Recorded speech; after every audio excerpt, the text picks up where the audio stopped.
Assalamu alaikum wa rahmatullahi wa barakatuh. Hello, everyone. Of course, my name is Teacher Cook, and today we're going to finish up chapter 13 and we're going to dive right into chapter 14.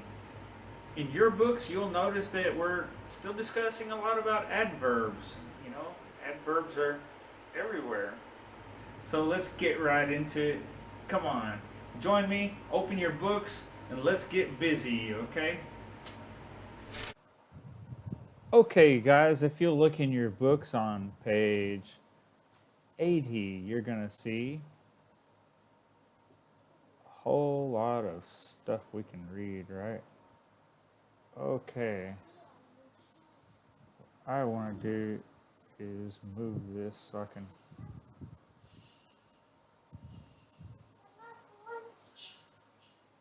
read it. Or maybe we'll put it up on the right side because I'll just move me. That way it's easier. Okay, let's do that.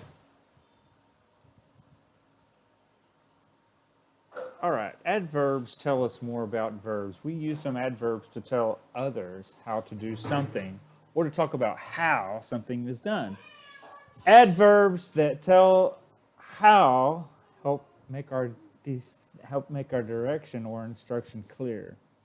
There are different ways of telling someone how to move or of talking about how something or someone moves. Lemming and his friends are playing a game. They are telling one another how to move. Jump forward. Doing. Walk backwards. Walk briskly, please. Remember, briskly means full of energy. Tiptoe lightly. And if you're tiptoeing, you're going to be as light as a feather. So, did you see the definition over here of briskly?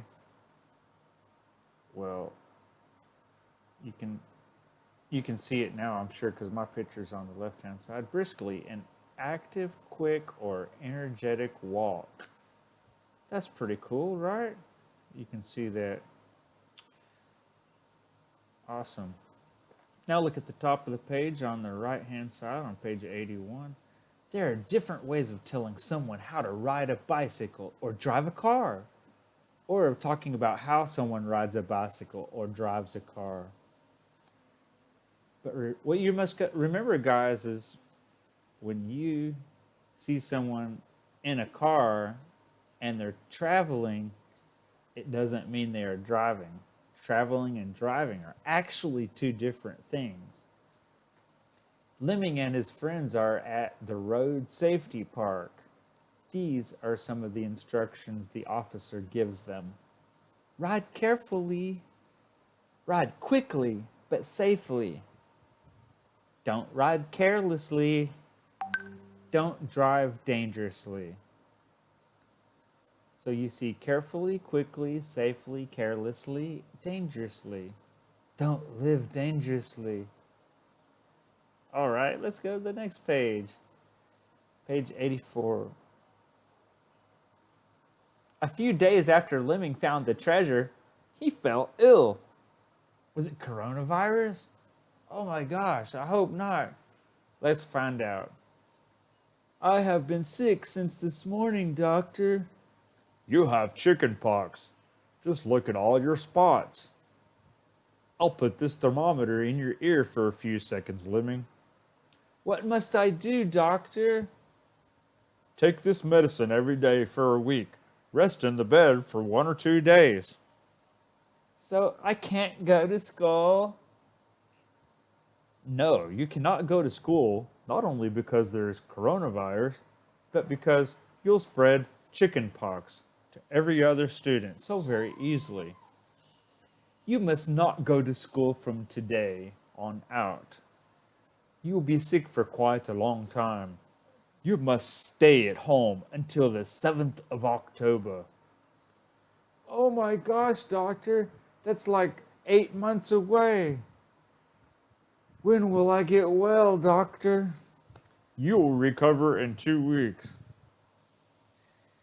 How long must I wait before I can go treasure hunting again? Wait for a month, Lemming. Then you will feel strong enough to go treasure hunting again. 1 month? Oh no, that's like forever and a day.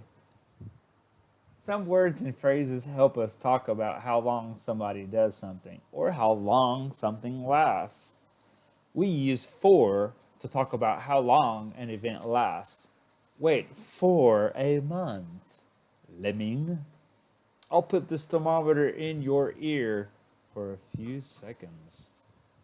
We use since and from to talk about the time from which an event begins. I have been sick since this morning. You must not go to school from today. In American English, we might say, you cannot go to school for 8 days or 2 weeks. But from today until the 8th of October, or the 7th of October in this case. We use in to talk about the length of time which will pass before a future event is expected to take place. You will recover in 2 weeks. It might actually be better to say you will recover in 2 weeks' time, or you will be in a condition of recovering, or at the end of recovering in 2 weeks' time. You will be recovered in 2 weeks' time. So you don't necessarily have to use in. You will be recovered in 2 weeks. Don't worry about it. We use until to talk about an event taking place up to a point in time. You must stay home until the 7th of October. So, imagine that you went on a treasure. This is probably in your way. Imagine that you went on a treasure hunt with Lemming's class. Here, let's move this over here. All right. Imagine that you went on a treasure hunt with Lemming's class. Read the instructions for treasure hunt given on page 72. Tell your partner what you did at the treasure hunt and how long each event or activity lasted. Cool. Now, ladies and gentlemen, let's go to the next part, please. Next page, dude. All right, let's go next page then. What you waiting for? Cool. There are different ways of telling someone how to speak, or of talking about how someone speaks. Whisper softly. Don't speak angrily. No, you wouldn't say it like that, would you? You would say, don't speak angrily. It's not very nice, right? Speak politely, please. There are different ways of telling someone how to eat as well. Don't eat greedily. Eat quietly. And also, have you ever been told, don't chew your food with your mouth open? That's gross. There are different ways of telling someone how to sing. Sing sweetly.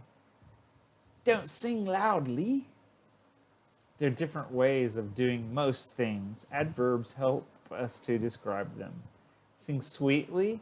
Don't sing loudly. Hide quickly. Search carefully. Think of other adverbs to replace the ones in the instructions on page 80 to 83. And take turns with your relatives or brothers and sisters or friends, if you have any friends online. The rest of the pupils must give the verb and the adverb.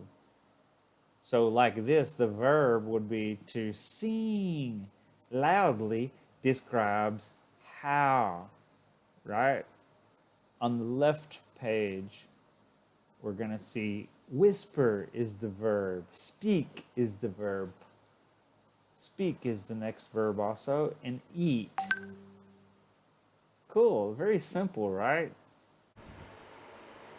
All right, guys, that's it for chapter 13. Thank you so much for following along with me.